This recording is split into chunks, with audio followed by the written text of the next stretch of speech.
Hello Gem, so let's get into this video. This is the hair I use, and I'm using some Shine and Jam and a crochet hook.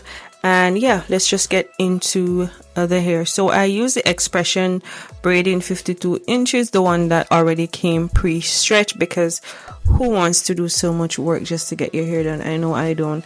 I needed a quick style and something easy, so I wanted something that wasn't going to take me much time. So I decided to go for a jumbo knotless braid. And you know me, I didn't want to do the knotless from scratch, so I opted for the crochet method. So first I use some Shine and Jam just to sleek my hair and get it all together. Then I braid the same way you would do a knotless braid, and I braid it like an inch or so downward so that the hair will stay in. Then I crochet 2 pieces of hair in, one horizontally and one vertically.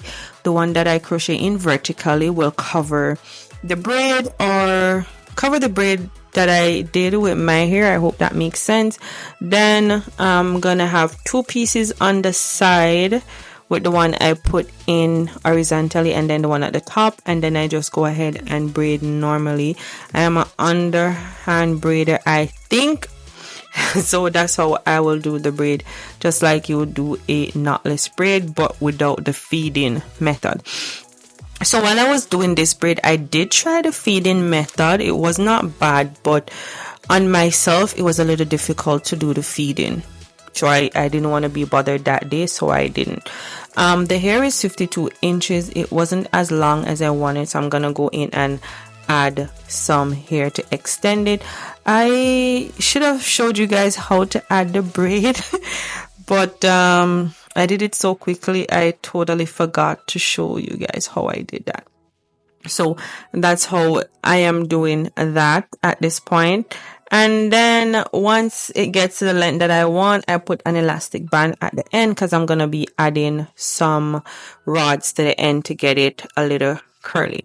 So I'm just going in with the Shine and Jam just to sleek the hair down a bit. My hair is relaxed, but my roots are completely natural because I am stretching my relaxer at this point. So I'm going to show you guys how I do the second one. So first I sleek with Shine and Jam, and then I do a regular braid, and then I'm going to crochet in 2 pieces of hair. I'm gonna crochet in one horizontally and one vertically. You don't want to make your braid too tight because you want your crochet pieces to slide in easily without breaking your hair. And then 2 pieces in the middle will form 1 piece, and the 2 on the ends will be my 2 braids. So then I ended up with 3 braids. So I just continue to braid after I had 3 braids. Hope that makes sense. Listen guys, it's hard for me to explain sometimes, but it's better for you guys to watch.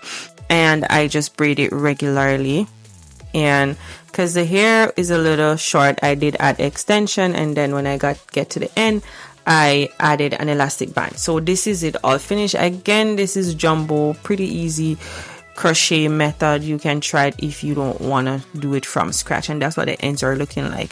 So that's it. I'm gonna hot water it, and I'm gonna put some rod on the end, and this is after I finish hot watering it. I did that off camera. I'm just putting in some mousse on the hair and on the curly ends, and that's what the ends look like after I did the rods. I also did that off camera as well, and this is what it's looking like so far. I did enjoy doing this. It did not take me very long, and it was pretty easy. Pretty easy to do. I'm gonna put my silk scarf over my head and let that stay for a little while until the mousse dries down, and then I will come back with the finished look, guys. Okay, so this is 1 week after. I was supposed to come back the next day with the finished look, but I got caught up. This is 1 week after, and this is what the hair is looking like 1 week after, and it is absolutely gorgeous. I still love it. The older it gets, the more I like it, I must say. And they are jumbo again. I use the Expression braid in 52 inches, and I did use flexi rods to curl the end and Shine and Jam and my roots. So that's what that's looking like. And yeah guys, I really love this style. I'm gonna do some different style options in this video, nothing crazy, just a few, so you know you guys can see how I wear it. Mostly I wear it in a ponytail because that's just my favorite thing to do. And again, love it, love the hair, love the style. It was nice. So that's gonna be it for this video, guys. Don't forget to like, comment, share, subscribe. Let me know your thoughts down below. If you need a quick style, you can definitely try this. Let me know if you would ever try it, or if you have another easier method or another method for knotless braids without feeding. So guys, I'll see you guys in the next video. Don't forget to be the most authentic you. Keep staying queens. Bye. Peace out, guys. See y'all later.